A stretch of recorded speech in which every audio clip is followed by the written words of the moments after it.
mga pangailangan niya. Kaya kung okay po sa kanya, punta po siya dito sa office ko, ako po hanapin niya, Mrs. Julita C. Bayaga, at tutulungan ko po siya doon sa kanyang pangangailangan.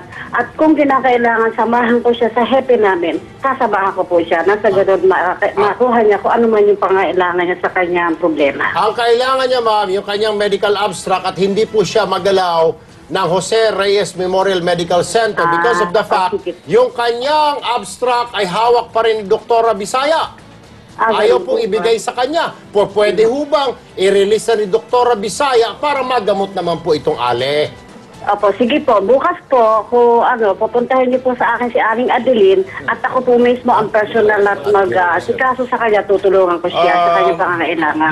Ma'am, si Ben Tulfo, no? Yung problema niya na sinasabi niyo po, ay ipararating ko din sa hepe namin para din po malaman niya na may ganyang problema. Ma'am, magandang hapon si Ben Tulfo, ano? Opo, Hindi ho kayo doktora. Hindi po. Ako Kayo po ho'y- ang chief ng admin division. Sa admin. Kaya kung may kailangan po niyang mga pangangailangan ng pasyente, pwede po akong lapitan. Okay, ma'am, At answer ko po yung medical sandali, record. ma'am, sandali. Ha? Oh. Alam niyo, ma'am, madali naman ipatawag yung administrator ng hospital ninyo sa harap mismo ni Secretary Ona. Pwede ho natin gawin yan kung gusto niyo gawin. Kasi ang pinag-uusapan ho rito, hindi naman ho natin sinasabi. Ang doktor nagkakamali dahil tao. Pero sa pagkakamali na may pananagutan. Ngayon, hindi ho natin pwedeng sabihin ito'y kapabayaan dahil pagkakamali. Ang importante lang, una, i-release nyo yung abstract. Pangalawa, kapag ito'y hindi pwedeng mahilot dito sa ibaba ninyo, meron naman Department of Health na pwedeng puntahan dahil government hospital naman kayo. Hindi ho ba? Opo. Nasaan ho yung administrator ng hospital ninyo? Si Dr. Habila na po ang aming Yun. pinaka-hepe. Umuwi na po kasi Ma'am, kasi unang-una ma'am, ang doktora ho, mas maintindihan niya kaysa sa inyo kasi ito ho, Ay, opo. pagdating sa mga medical, Opo. ito'y problems Opo. dito, at least magiging malapit sa puso niya, masasabi niya kung anong dapat gawin. Kung ikaw Sige administrator ho kayo, hindi naman siya nilalait ho natin kayo, Hindi ho. importante ho Pero- dito si doktora yung administrator Opo. ninyo. Wala naman pong problema. Bakit hindi ho pwedeng humarap at para ito'y sagutin lang man naman, para ito'y naririnig Yung ho ninyo? abstract po, medical abstract. Saan si Doktora Bisaya? Umuwi na rin. Umuwi na sa... Umuwi na Bakasyon pa, sa... nasa bakasyon pa. Umuwi na sa Katagalugan? Hindi, pa. nagbakasyon na. Pero ito, Tul, pwede naman kasi humarap man lang si itong administrator. Doktora. Doktora Doktora mismo. O, doktora din. Pag mga ganitong klaseng kaso, mga Tul, ito'y nagawa na ho natin sa bitag to, pwede naman idulog to mismo sa Department of Health. Dahil mga hospital na kapareho niyan, gobyerno, nasa pangangasiwa at pangangalaga ng mga nasa DOH. Pero ito, mas maganda kung kausapin si Benji Vargas, Legal Services. Ng DOH. Ng DOH. O sige, pagdating dyan, Attorney Vargas, magandang hapon po. medyo makakabalik siguro mo tayo. Ang attorney kasi, para sa demandahan yan. Pero hindi naman kinakailangan mapunta riyan. At dapat makita, para sa atin siguro, kung nanonood sa atin ng DOH, yung kanilang legal, pero kung ito'y manghihimasok talaga sa itaas, po pwede. Tanungin natin muna si Aling Adeline. Nung bumalik kayo kay Doktora Bisaya, ano bang sinabi niya? Nung nagpa-check up po ko sa kanya, agad-agad po in-schedule niya ako na operahan.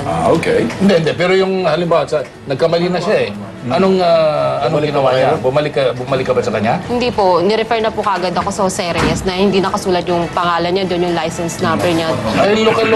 Doktora yan. Oo. Dapat alam nila, dapat mayroon siyang medical abstract. Nandiyan si attorney?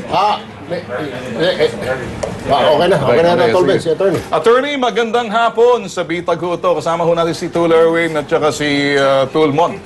Sa T3. Sa T3. Ano ba nasabi ko? Sorry. Si Bitag ho, si Ben Tulfo, ano? Pero nasa T3. Attorney, ito yung narinig niyo ho rito, ano? Ano ho matutulong ninyo pag medyo nagkamali ho ang isang doktor sa procedure ho? Kanina dumulog po sa opisina yung nagrereklamo. At nirereklamo po si Dr. Bisaya tungkol sa ginawang operasyon sa kanya doon sa Jose M. Rodriguez Memorial Hospital. At ang nasabi nga po ng nagrereklamo nais na mag-file ng complaint against Dr. Bisaya. So, pinariliwanag ko po sa kanya yung mga procedure na in-observe ng Department of Health tungkol po sa mga inirereklamong empleyado. Attorney, hindi naman ho siguro importante, una sa lahat, ay makuha muna yung medical abstract kasi parang hindi ho ata binigay sa kanya. Pangalawa, siguro yung panghimasok ho ninyo rito, baka makita nyo ho kung saan ang pagkakamali. Hindi ho sinasabi natin dito na para may kapabayaan, pero tingnan ho muna natin, may pagkakamali ho talaga. Ang mga doktor nagkakamali bilang tao. Mukhang sa kwento po nung nagreklamo, mukha nga po. So, ano ho pwedeng gawin ng Department of Health dito, attorney? Pwede po bang kung ayaw, nangako na rin po naman sa amin yung ospital, yung Jose Rodriguez na i-release daw po bukas yung medical abstract. Pero bukod po Yun ron, lang po pala. Kung ano ba po? nai-release po at narinig ko po na i-assist po sila ni Mrs. Bayaga, so yung problema po niya sa ngayon, internal po.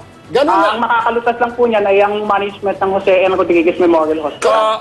Ayun Attorney. po, dun sa sinasabi niyang nais po niyang magreklamo at maghabol against Dr. Visayas, ang advice ko po sa kanya mag-execute siya ng sworn statement po. Okay. Affidavit complaint po. Attorney, mawalang galang lang, attorney, ano?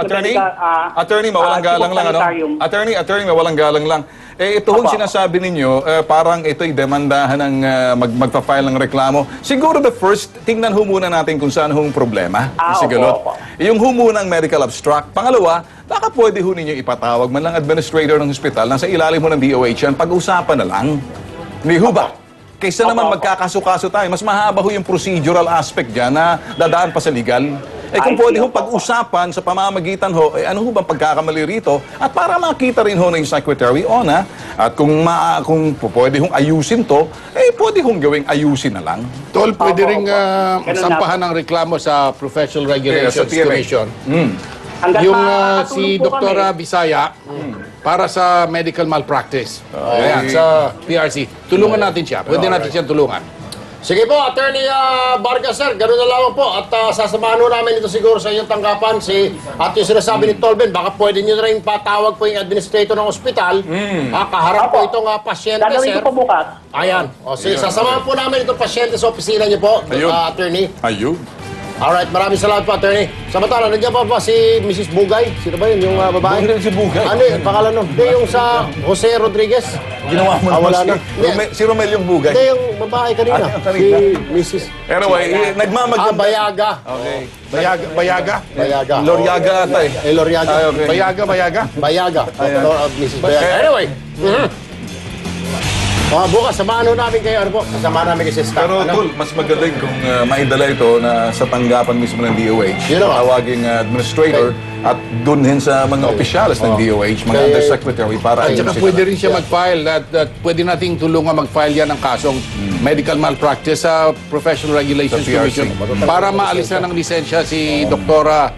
Bisaya. Bisaya. Ma'am, so bukas samahan ho namin kayo, ha? Kasama namin kayo sa staff Opo, namin. maraming Sige po. maraming salamat Ay, po, walang Sir problema. Benson. Okay. Sir Erwin. Sa magbabalik po na programang puro mga pogi at matatapat. Hey, sama Hindi ko ako dyan. nagsulat yan. Ang host, mga sasakyan ng gobyerno na dapat for official use only na makamasyal daw sa beach. Official o personal trip ba ito?